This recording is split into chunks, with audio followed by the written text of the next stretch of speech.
Well, hello, everyone. This is John Byrne with Poets&Quants. Welcome to our webinar on Chat-GPT. We have two excellent guests from the MBA Exchange, longtime friend Alex Min, who graduated from MIT, ex-US Marine.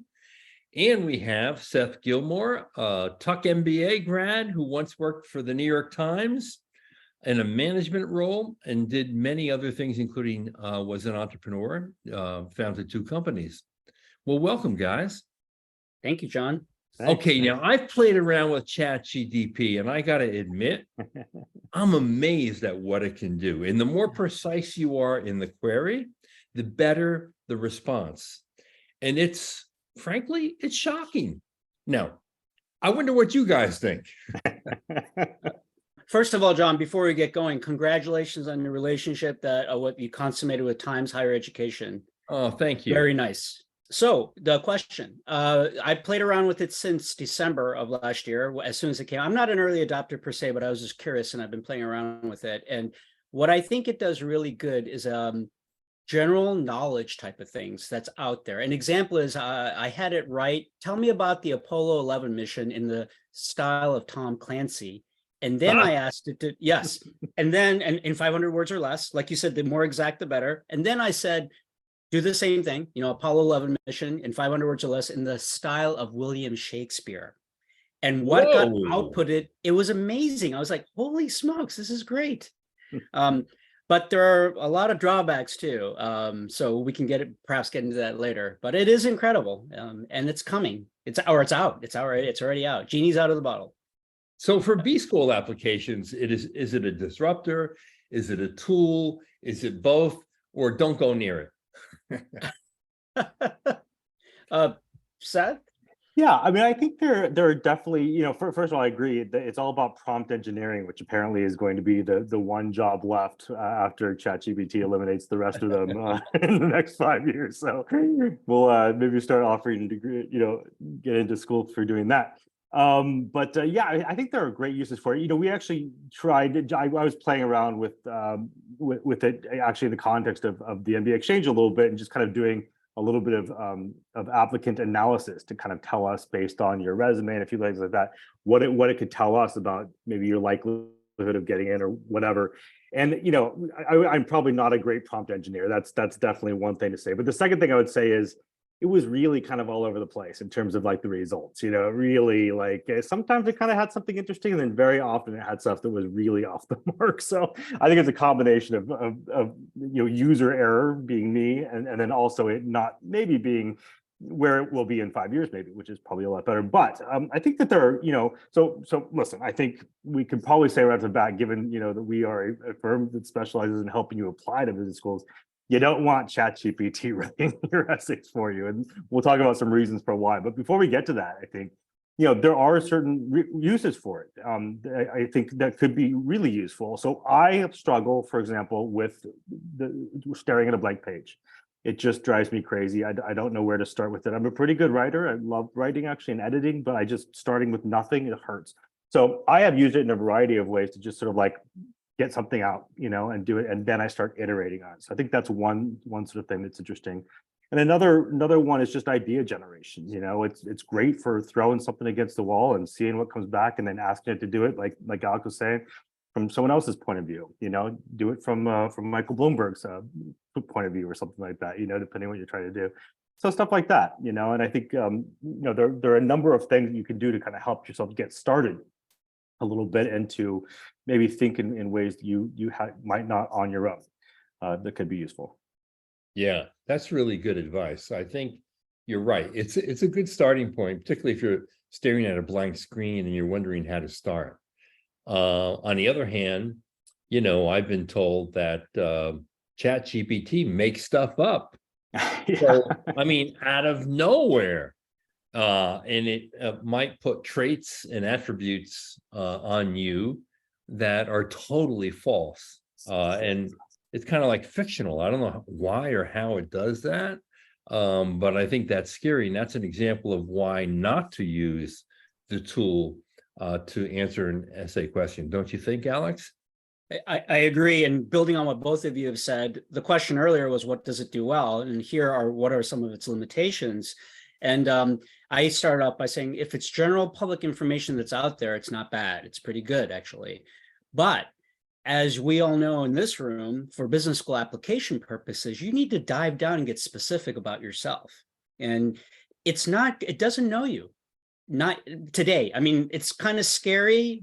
In the future, it may know you like really well, but today it doesn't. And so if I ask ChatGPT to write an essay for me about Alex Min, and who's interested in school X, whatever, and it's not good. So that's a severe limitation, and authenticity is the key to one of the keys to a good application. The other thing is there's biases. And I don't want to say the name of the program because it's not saying a positive thing, but my daughter, our daughter, who's in 4th grade, we were playing around with another AI program, and we asked it to come up with some photographs of doctors. Well, guess what? We didn't specify gender. It only put up male doctors. Oh boy. And my daughter caught it. She said, "How come they're all men?" And I'm like, "Oh my God, you're right." Wow. So, you got to be really careful. And as you were saying, John, and Seth as well, sometimes it has inaccuracies that are gross inaccuracies, whatever fed the algorithm. And so, but sometimes it's a great place to start a draft, but then you got to personalize it. That's my opinion. Yeah, the other thing is I find that the prose is pretty stilted. So while it may be grammatically correct, it lacks personality, it lacks authenticity. I think any admissions director reading something created by ChatGPT, even with the right prompts, should be able to tell pretty easily that this is not the candidate. Don't you think? Yeah, absolutely. It lacks heart, right? There's not that's a really person good. behind this stuff. Totally. Well, one of the things it makes me think of too, one of the things I have to say to my own clients is, we have, and I'm sure we'll get into this, but we have a pretty strong methodology, and we like you to follow it. And we have found that the better you do it following our methodology, the better the results tend to be. One of the things that to some extent, I at least discourage my clients from doing is getting too much outside input on your essays. So if we're working on you and you're applying to Harvard and we've got everything going, we've got your story and all this kind of stuff like that, and then you go find a buddy of yours who got into Harvard and say, "Hey, read my stuff," and they start giving you all kinds of stuff. Well, now suddenly we're in trouble. And I've seen a number of these things go south this way. And the problem is this. What worked for that person to get into Harvard is great, and it's fantastic. That is not going to work for you. You are your own person. And in essence, what ChatGPT is, by definition, is it's pulling other people's stuff together and saying, this is what a very, very intelligent mind is saying you should say in your application to HBS. And that's great. And that, again, good for idea generation, all that. It's not going to get you an HBS because essentially you're regurgitating in a massive kind of way what a lot of other folks have said. And you're missing that really fundamental core thing, which I think Alex had used the word authenticity, originality. The whole point of the application is to show, these schools that you're not only a real person, but sort of what is uniquely interesting about you. And really, it goes beyond just sort of like, that to what's interesting about you in the context of this school. HBS doesn't need to know what's amazing about HBS. It knows.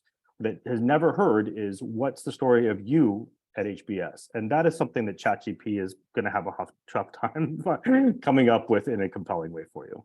I mean, I would think the other thing that's a problem is a really good application comes out of really deep introspection about who you are, what you've achieved so far, and what you want to do with your life.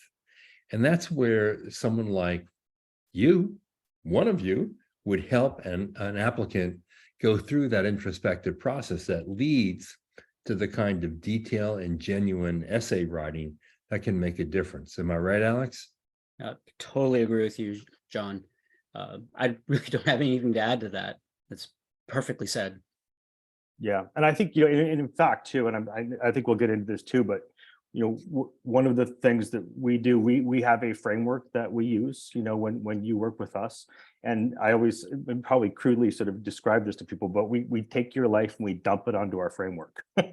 And the point is, it's called the 6 pillars, and it's essentially, in a nutshell, what it is we've distilled sort of what business schools are looking for. That just these things don't essentially change over time. The questions do and all that. But fundamentally, they're looking for the same sort of things. And it's not rocket science, but it's the sort of application of these things. But the work that we do with you before we even look at your applications is sort of, taking your life and figuring out, how does your life fit into this thing? And that is essentially, we're helping you be introspective in the sense of like, you'll have strengths, you'll have vulnerabilities, but it's really sort of digging through what are your stories? What are these things? How, do you have things that we need to enhance, or do we need vulnerabilities that we need to kind of shore up and stuff like that? So yeah, I agree. This is very much a thing of digging into you, which begins to create the cornerstone of the most powerful types of applications we've seen. And since we've mentioned Harvard a few times, Seth and Alex, I know that one important criteria at Harvard Business School is what will you as an individual contribute in the classroom? A lot of the learning, of course, particularly in a case study school like Harvard, comes by the comments and interactions and experiences that are brought to the fore of a debate by the students. And so having the diversity in the classroom, having multiple experiences, and knowing that students themselves generate tremendous value, how do you shape that as a candidate in assuring a school that you indeed can make a real contribution to the learning? One of the things you suggest. Let's take a step back. I would say it's not just Harvard, it's any top tier business school, even not a top tier business school, that what we just talked about is valued by any business school. Certainly the M7, if not top 20 for sure, and they're looking for that. And there's a reason why the average number of years of work experience is 5, 6, or 7, depending on the school, and not right out of college, because they have less, not because they're not smart, but because they have less to contribute to the classroom. So I'll start with that first. So it's not just Harvard, it's any business school, I would say. And to the question itself, John, I think that's one of the things that a good admissions consultant, not just our firm, I know certainly we're trained to do this, but it's getting to know your client really well, what they've done, what they want to do in the future. If they don't know what they want to do in the future, which just happens a lot, helping them shape that, and then finding specific examples to talk about in your applications to show the admissions offices. And this is where the magic happens to me, is that it sounds formulaic, but every client's different. A management consultant from McKinsey is going to be a very different conversation, different stories to tell than an entrepreneur who's failed 3 times and finally on their successful startup, or a baker. One of my clients was a baker and she wanted to go to business school and become an investment banker. What's the story there? And what are you going to contribute to the classroom? I wonder if she became a Baker Scholar at Harvard. She actually ended up going to Stanford. Became a Baker Scholar. I kind of like that idea. Right. And for all of you out there who may not know about this, the Baker Scholar is top 10% of the class at Harvard Business School. I would just, that brings to mind too, and not to get into necessarily comparing firms here, but I have heard of other business models where, in fact, the model is that you kind of work with a different consultant from this school and that school and stuff like that. We've been around for over 30 years. We've experimented with all kinds of stuff, and particularly our founder was very experimental. We're always kind of trying different sorts of things. I think you know him, John, pretty well. And that was one of the things we played around with at one point. We came to believe that the opposite is absolutely much more compelling, which is that you work with a single consultant, and the whole reason being is this, just what Alex said. It's all about your story, right, and knowing you as well as intimately as possible. Once you start working with a really good consultant whose job it is to dig this stuff out of you and sort of help you maybe talk about things in the way that business schools sort of appreciate and understand that you would never have thought of yourself. This is actually a very compelling story, right? Let's figure out a way to communicate the value of this. Like you said, I came from a newspaper background as a philosophy major. I needed the MBA. I was a client of the MBA Exchange. I needed it very much because I had really good content. I had no language of business that business schools would appreciate. I'm sure had I written it, they would have looked at it and said, why, who is this person and why are you applying? So that depth of sort of like getting to know me and really helping me kind of extract that stuff we thought was valuable. And I also think too, just while I'm on the subject, you know, sometimes people, when they're looking for a consultant, they'll say, you know, I really want to go to, you know, Columbia. So I got to work with someone who went to Columbia. And, you know, there's some value in that. They, you know, obviously kind of have a feel for it or whatever. I actually think, though, that it's important to understand that your consultant is to deal with you and help you tell your story in your life. You need to become the expert on Columbia, not your consultant. Their information is by definition 10 years old anyway, right? So you want to be the one who's up on that. You want to be not only getting the information, but making those contacts such as that. So again, it's another good reason why I think use your consultant to do the introspection, the digging into you. Do your own research on the school and be the expert on the schools that you want to apply to. Yeah, really good point. And that is a differentiator, because I know that many consulting firms send people off. Okay, you do the essays, you do the interview, you know, you do the prep for this or that, or you know, or resume prep and whatever everything else. And so they're kind of moving from one person to the next. No, it and needs they to hang that together. It needs to hang together as a sort of holistic kind of thing. And if you get multiple things, that's not to say you can't get people when we have certain things that we do to get good perspectives from other folks, but it's within the context of you've got a primary consultant focusing on you. Sorry, Alex, you were going to say something. No, I just want to push back slightly, is that I'm a big believer that a lot of things are not right or wrong or good or bad. It's just differences.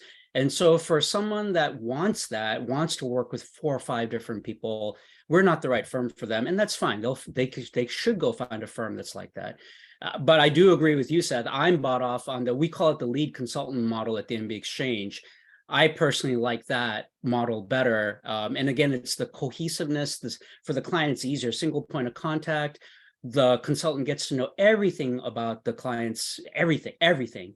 But if you need, hey, that was a very specific TUC question or UCLA Anderson question. From my experience, I know the answer, but we have a Anderson expert. So let me go check with the Anderson expert and get back to you. So we leverage our team that way. And for clients that want that single point of contact, unified voice in their application, which is my preference, and I'm a former client of the firm myself too. That's what we offer, and that's what we believe in. So differences. But I love the fact that the two of you ate the dog food. Yeah. And then loved it so much you ultimately signed up. I was a client in 2004. I went to business school 2005, 2007. Been with the firm since, and yeah, I've drank the Kool-Aid. You know, it's funny too, and I said that, you know, I had an amazing experience. Like I said, for me, it was really a matter of like, I had interesting experiences. I'd done interesting things that business schools did find valuable. TUC ultimately said, okay, we'll take a chance. I'm not sure if they should have, but they did, and I was glad they did. But you know, one of the other things too that I often tell my own clients is that this, you know, the going through this experience with a consultant is your first business school experience, especially for folks who have not, you know, didn't maybe have a business undergrad or whatever like that. And for me, it really kind of was. In certain ways, it really prepared me in a great way to actually get to business school. And I'll just say one thing, it should be super granular here, how to do an outline. Is an extremely important thing to do. And we, you know, when we work with you, you know, when we get to the sort of essays thing, you know, it's, you know, 85% of the work we do is in the outline phase. It's the content and structure of what you're going to say, because then we're just having a conversation. It's not, you know, about the actual sort of thing. And so, you know, I think what's so important about that is when you get to school and you've got way too much material to read, you have to, in your study group, you do this, I'll do this. And then you need to provide a nice little outline for your class, your group mates, so that they don't have to read through all the stuff themselves. So a very important skill that you learn by working with us, basically, that helps you be beloved by your fellow study group mates when you get there. You had mentioned the 6 pillars framework, and I wondered if you and Alex can tell us a little bit more about that framework and how does it exactly work? I'll tee it up first. So what that's our proprietary intellectual property. What we figured out over the decades is doesn't matter which business school. For the applicants that are applying and the ones that the business schools are going to accept, they're looking for strengths in 6 areas. And that's what the 6 pillars is. One of them is an obvious one, and that's leadership. You want to show strengths in leadership. And again, it may sound formulaic, but it's not, because if you're a military officer as a second lieutenant, you may have had 500 or 200 people that you're directly responsible for over several layers. As a young 20-year-old, 20-ish, you may be an analyst that's been working at an investment bank or a management consulting firm for 3-4 years, and you've never had direct reports yet. And that's okay, because it's all relative.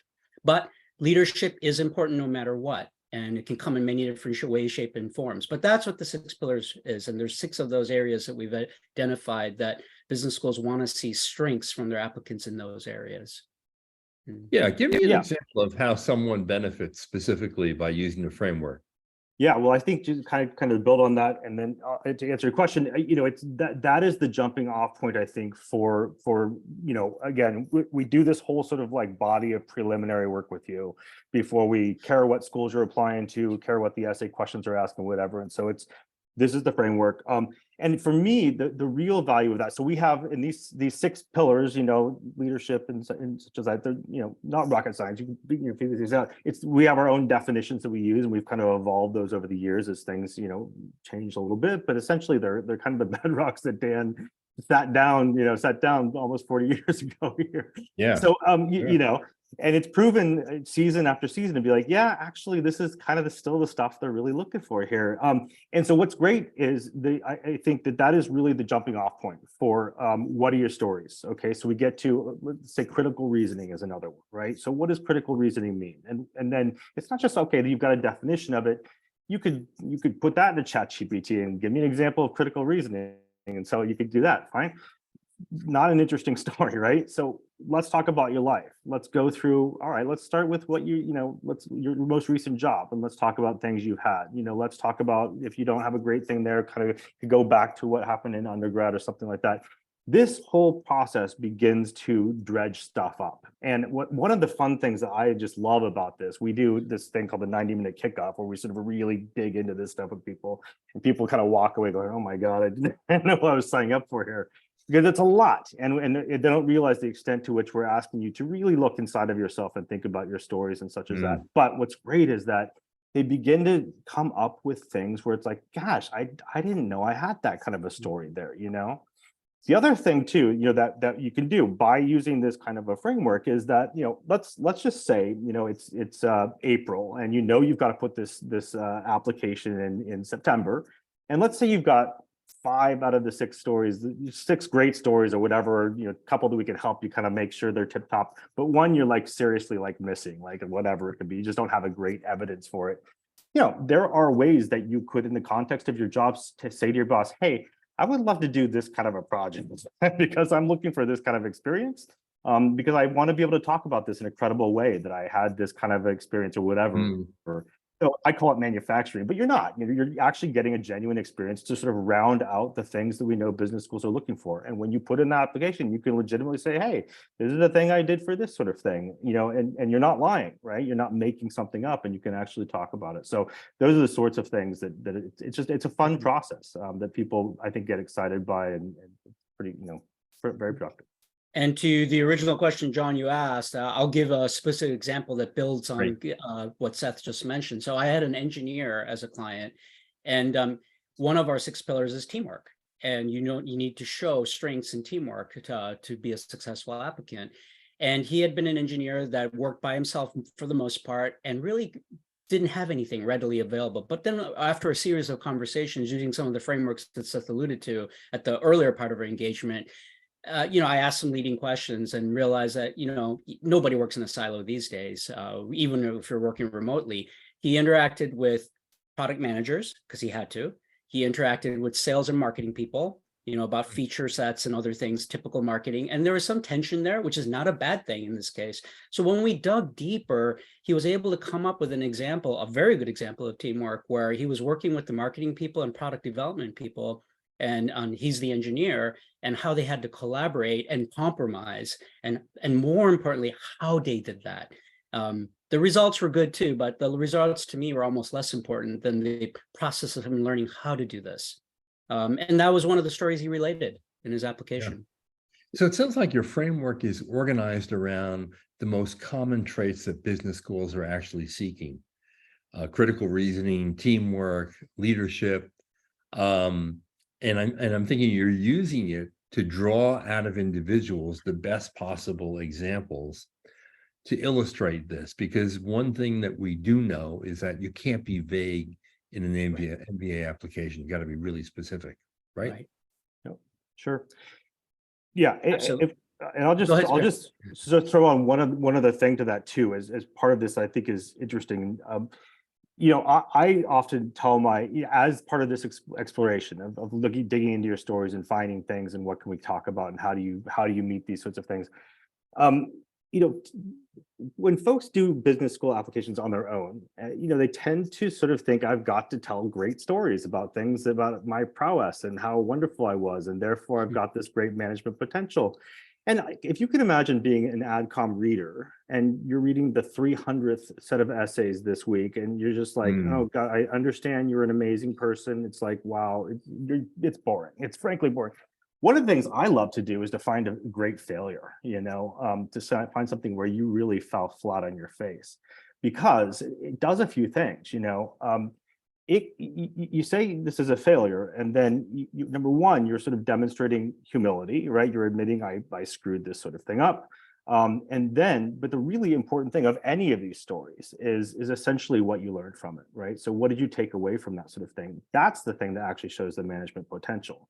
And so that digging up that kind of a thing and telling that in such a way that is super compelling, I think makes it not only a more interesting sort of read, but also demonstrates a number of things that business schools are actually looking for as well, in terms of someone who has some humility and has some real potential to think critically about their own sort of experiences and to learn from them. And that's the essence of what they really want as someone in business schools who can learn, because you're there to learn and to grow, right?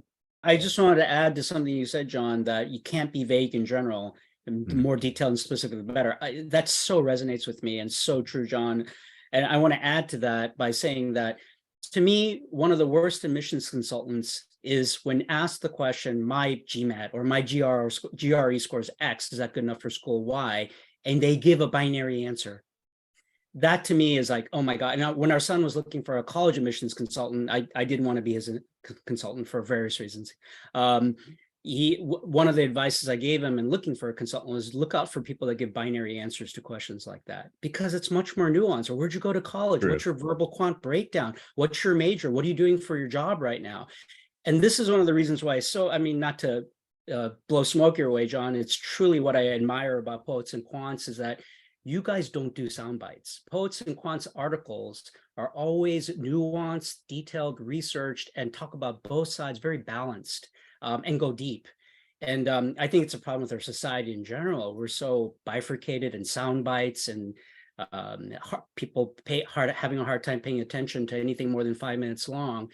But to me, admissions, at least a successful admissions campaign, is about exactly that. Getting into the details and being specific, and what makes you different, what you're going to add to the classroom, what you're going to take away from it, and why you're going to be a great alum for that school someday. Yeah, there are a lot of subtleties to the process for sure. Now, what kind of clients do you work with? Probably the whole gamut of them, right? Non-traditional, veterans, first gen, underrepresented, finance, consulting, tech, nonprofit, right? Yeah, I mean, it's a very good question. And the answer is yes, yes, and yes. And we have the traditional, investment bankers, finance people, McKinsey, Bain, BCG, and other management consultants. But you're right, we have engineers, we have entrepreneurs. I mentioned the baker that was a client. I would say that maybe we kind of used to specialize in M7 schools, and we still do. That's kind of our bread and butter and our strength. But we also have clients that may be looking at the very next tier of schools. And so I find that particularly gratifying, where they know they might be less competitive for a very top, but they're looking for a place that's going to still accelerate their career and make a difference in their lives. And so those are some of the very rewarding clients to work with. But I think the short answer is, and Seth may have more to add to this, is that we'll work with all sorts of people, and we have. I would say that when we're screening, the clients that we might choose not to work with are the ones that when they hear our process, where we know they're not going to follow our process. And that's just setting up mutual failure. That's set up for mutual failure. Yeah, for sure. Now, at the end of the day, what do you think distinguishes the MBA Exchange from other admission consulting firms? What's your big differentiator? You know, I'm a very candid person, John, as you know, and I think a lot of the top tier firms are not that dissimilar, to be honest. Whether you look at the bench of the consultants and where they came from, you know, they come from all sorts of professions and all sorts of top tier schools. But if I were to say some of our differentiators that I can think of is that, one, as far as I know, no other firm has this in writing, where we have a 24-hour response policy, where anytime a client contacts us, unless it's prior arranged, like I'm going on vacation and can we relax it to 48 hours, we will respond back to clients within 24 hours. And we have a written policy about that. The other thing is, and you know this from the former founder or the actual founder of the company, as far as I know, we're the only company that went to an independent accounting firm to get our success rate verified, and it's not self-reported. Right. So it's nice, but that doesn't tell a prospective client that, oh, is this a firm that I want to work for? To answer in that vein, I would say that here's an example. If a client comes to us wanting to work on essays right off the bat, we will not do that. And that if that's what they want to do, we're not the right firm for them, because essays are school specific. How can I talk about a school specific essays before I know that it's even the right target school for you? And before that, I don't even know your story. And before we can even formulate your story, I haven't gotten to know you better. Right. And that in essence is our methodology, where we have all these frameworks and tools to first, let's get to know each other, especially me getting to know you as a client. Then let's figure out what the story is going to be. You know, where your strengths are, where your less strong areas, and how we're going to mitigate that for the purposes of business school admissions. And then let's talk about what we're going to say. But before we even get to the essays, what are your recommenders going to say about you? What does your resume say? All the lower hanging, easier fruit first. What have we not said? And so we have this process that's, yes, it's a formula, but the magic is how it's individualized to each person. So I think that is a differentiator of ours, that this is honed, tried and true over 3 decades. Our success rate speaks for that. And then one other thing is caring. I think, and it's a little self-serving of me to say this, but I truly believe that our consultants really care about our clients. And part of that is, and Seth does this as part of the company, matching clients to consultants. That process is done very thoughtfully and thoroughly. Yeah, absolutely. I was gonna say that the client consultant matching process, you know, so one of the jobs, so I am a consultant, but the other thing I do is what we call sort of an onboarder role, or sales, I guess if you want to call it. So I'm the first person to talk to you. We try to kind of, we get lots of inquiries, as you can imagine, and we try to protect our consultants. Our consultants are not salespeople. They want to do client work. They want to be focused on that. They'll take a conversation, but when someone's pretty, comfortable with the MBA Exchange. So so my job is largely to sort of get the big questions out of the way when we chat and stuff like that, and I'll talk to anybody. But so that's kind of the idea. But that matching process is, so out of that conversation, I then usually say, give me about a day, because I really want to look through our roster, look through all my notes that I took from what we were doing, and then look through the notes that I have and just my knowledge. Most of our consultants are pretty long-standing consultants. We know them pretty well. They have told us what they prefer, what works best with them, and such as that. So there's a lot of that kind of goes on. So I think that's another pretty pretty differentiator, and it's not so much, it's sort of in the details of how it's done. I would say the other thing too, this is a little bit amorphous, but I think increasingly it's important, and this has been the case since I started working with the MBA Exchange. It's not business school applications is not just writing essays, right? Or it's not even just interviews. Right. You really need to think of this as an admissions campaign. And so when we sort of take a step back and say, we have this framework that we use, well, it's not just a framework, it's a real methodology. Like, it starts right for the moment you contact us, from our sort of like evaluating you.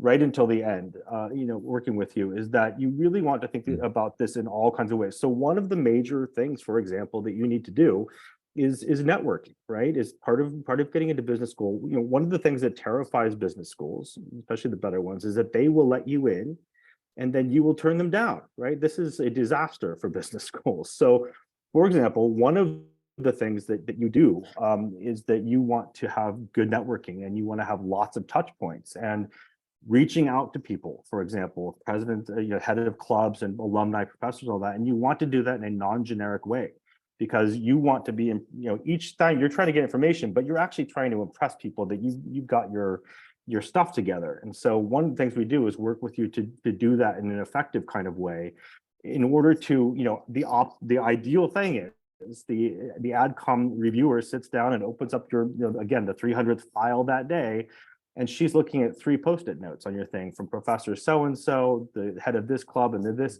saying, you got to look at this guy, right? This one knows what he's doing. He really looked through his thing or what she's doing.